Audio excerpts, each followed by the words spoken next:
Back with Coach Ann Cleary, head of PSAC Championships. Coach, how would you describe both this week and then kind of the preparation that leads you to the PSAC Championships? So going into big meets, we try not to make major changes. You want to be doing things generally the same and stuff like that. And one of the biggest changes with us, beyond the fact that it is our conference championship weekend, that this is also the first week that classes are out. Finals were last week. While we do have a few kids that may be taking a summer class or something, it's not the same schedule they've been on since the end of January. So that is probably one of our biggest balances, is getting meals and doing things like that. Having practice but not having to get up for classes or things like that. So it's just keeping as much of the same schedule as we can, with a major change being that their schedules are very different. Most of them are just hanging out, going to practice and eating meals. So when it comes to prepping for big meets, again, we try not to make major changes. Everything's building on each other and stuff, and as we are tapering off and backing off a little bit and stuff like that, try not to do things way different than we have been in the past. They've had success all year, and that's why they're here.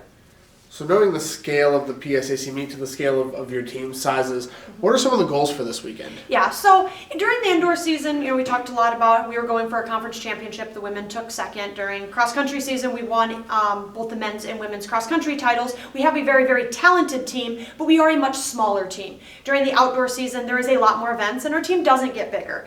Beyond there being a lot, not a lot, but more events, the events also get way longer on the distance side, which is definitely a strength of our team. You look at indoors, we had multiple people double in the 3K and 5K. Well, now that's a 5K, 10K double. We also had people that ran the mile, 3K, 5K. Well, now Kimberly's adding in a 3K steeple on top of that, and Kylie would be looking to run the 1500, 5K, and 10K. They're much harder triples. They're much longer.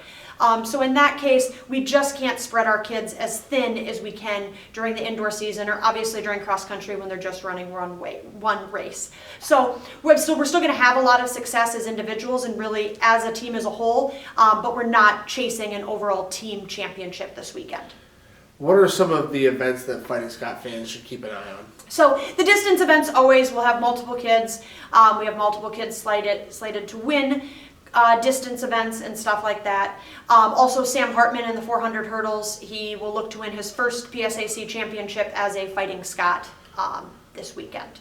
Awesome. Thanks, Coach. Thank you.